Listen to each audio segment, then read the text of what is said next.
With the NRL being the high-intensity, extremely physical sport that it is, injuries are inevitable. There is nothing worse than watching NRL athletes succumb to injuries after sacrificing it all for the sport.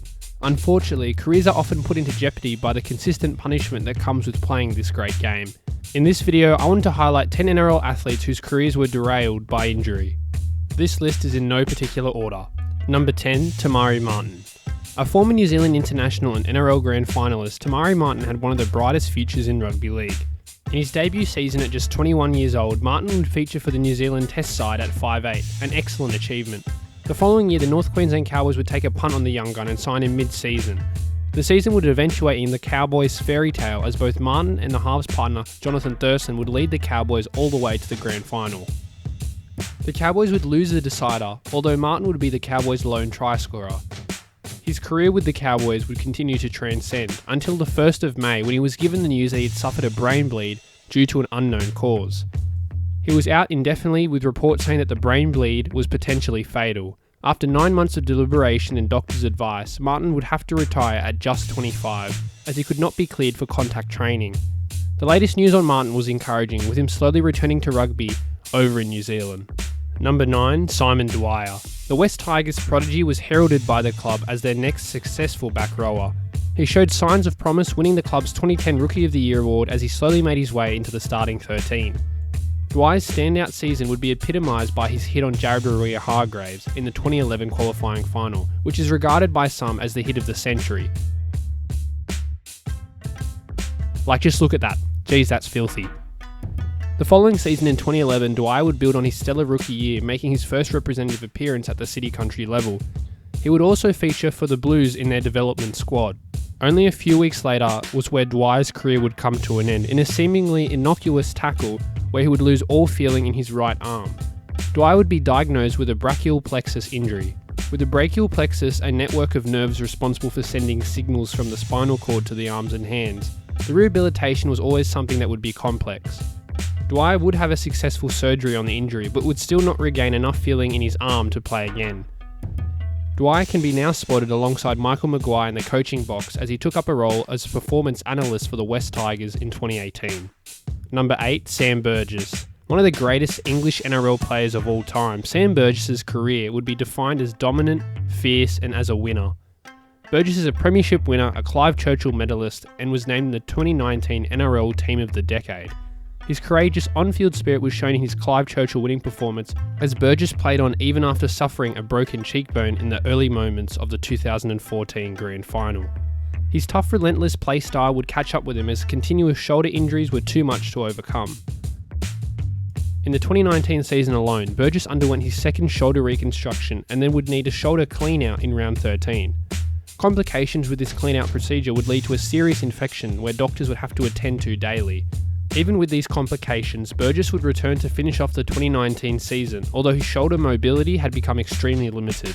Following the Rabbitohs' preliminary exit, Burgess was diagnosed with an arthritic shoulder, only having 25% of bone left in his joint. With his shoulder unrepairable, Burgess would have to retire at just 30 years of age. Number 7, Alex McKinnon. Another young and upcoming talent, McKinnon already had City Country representative honours to his name and had featured in 49 first-grade games. In round 3 of the 2014 NRL season, his life would dramatically change forever, as he would be subject to a dangerous tackle falling head first. Laying there helpless, McKinnon quickly realised that he couldn't move and was taken off on a stretcher. McKinnon would say that coming off on the stretcher, he knew his career was over, as he asked for the trainers to contact his mum and his partner. Placed in a medically induced coma, McKinnon sadly was left a quadriplegic. McKinnon said the injury was extremely harrowing mentally and initially something he struggled to deal with. McKinnon would receive a payout of $500,000 and took up a role as a Newcastle Knights recruitment officer.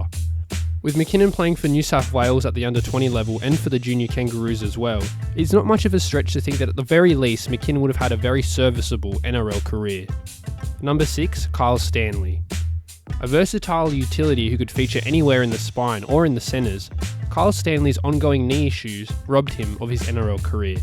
Featuring the Daily Telegraph's 50 rising Australian sports stars in 2011 and a fixture in the New South Wales Blues in-waiting squad, Stanley in his short NRL career was able to carve out a name for himself. Stanley's career would be significantly hampered with ACL injuries known to be extremely debilitating and an injury that requires long enduring rehab. Many NRL athletes are often unfortunate enough to endure this injury once or even twice if they are really unlucky. For Stanley, however, he would endure a whopping 5 ACL injuries which all required knee reconstructions. He would miss a total of 2 NRL seasons and even experience one of his ACL injuries whilst he was still in high school. Stanley has now reinvented himself as a carpenter and is enjoying life in his new profession. Number 5, Ethan Lowe. The reliable second rower made a career off his consistent hard-nosed play style and could be considered a late bloomer after slowly finding his way into the North Queensland Cowboys squad. His first season of consistent first-grade action was in 2015, where he played a significant role in winning the Cowboys' maiden premiership. Lowe also peaked in 2019 as he would make his lone appearance for the Queensland Maroons in a game where he really impressed. Lowe's career would abruptly end in 2020 as he would announce his imminent retirement from the NRL after sustaining a neck injury in round 10 against the Newcastle Knights.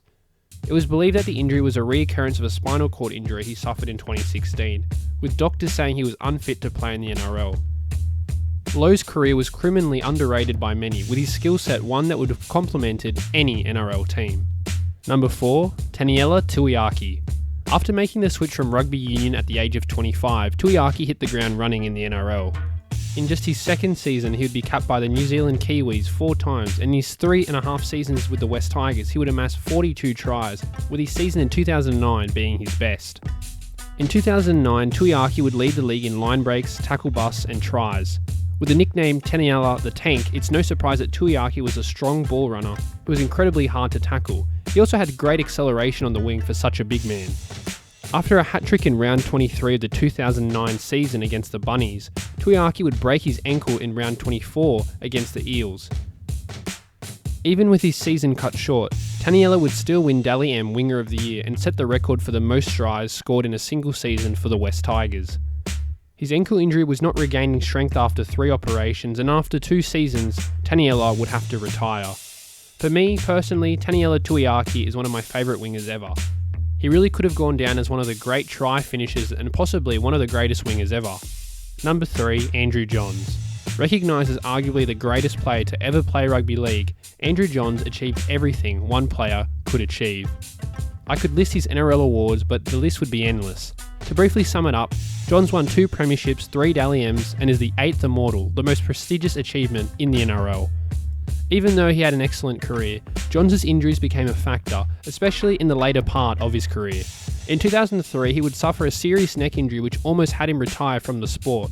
A year later, he would succumb to an ACL tear, and in 2005 he broke his jaw, which is where many fans wrote his career off. Through perseverance though, Johns would rush back from injury to feature in Game 2 of State of Origin in 2005, where he would probably produce his greatest ever performance. 2 years later in 2007, Johns would re-injure that neck that he did in 2003 in a training session, with it being discovered that he had a bulging disc. Johns had no choice but to hang up the boots, ending one of the greatest NRL careers ever. Number 2, Tim Moulton. Known as one of the quickest halves in the NRL, Tim Moulton built a dynamic partnership with Benji Marshall in his time at Concord. He would represent New South Wales country in 2013 and would feature in the New South Wales in-waiting squad, described as being on the cusp of selection. His career demise was contributed to his ongoing serious knee injuries, tearing his anterior cruciate ligament 5 times throughout his career. In his 8 years in the NRL, he would only play 90 times, with his knee injuries robbing him of his key attribute, which was speed. In saying this, even after 4 ACL injuries, he was still thriving, leading the club in try scoring and line breaks. His 5th ACL injury was where Moulton's career would have to be halted. Although incredibly unfortunate, Moulton would have to move on from rugby league and has now become an incredibly successful real estate agent. Number 1, Jharal Yowie.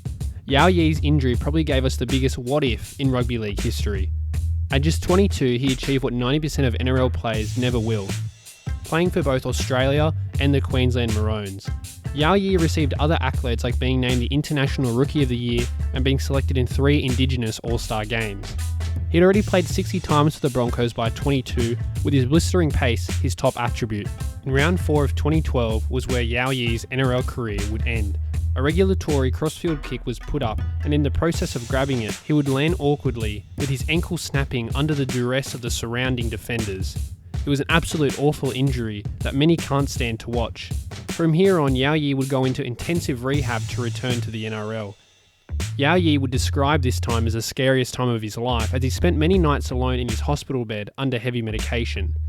He explains that he developed a painkiller addiction and bouts of depression during his 2-year rehab that entailed 10 operations. He would never go on to feature in the NRL again, retiring 2 years after the injury.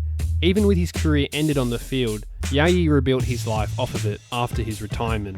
He overcame his addictions, got married, and is now the Brisbane Broncos Indigenous Support Officer, where he gets to guide the next generation through their careers. Yao Yi now claims that the adversity throughout the injury process has only made him a more grateful person with a positive outlook on life. Okay, so that concludes this NRL list on players whose injuries derailed their careers. Videos like this one should be used as a reason to be grateful for what we have and become more understanding of the sacrifices these athletes make for our entertainment. As always, this list is not exhaustive. Injuries have derailed many NRL careers, so leave any suggestions you have in the comments. For more Australian sports lists and mini documentaries, subscribe, like and comment. The bigger we build this channel, the more improved the quality of these videos will become. Thanks for watching.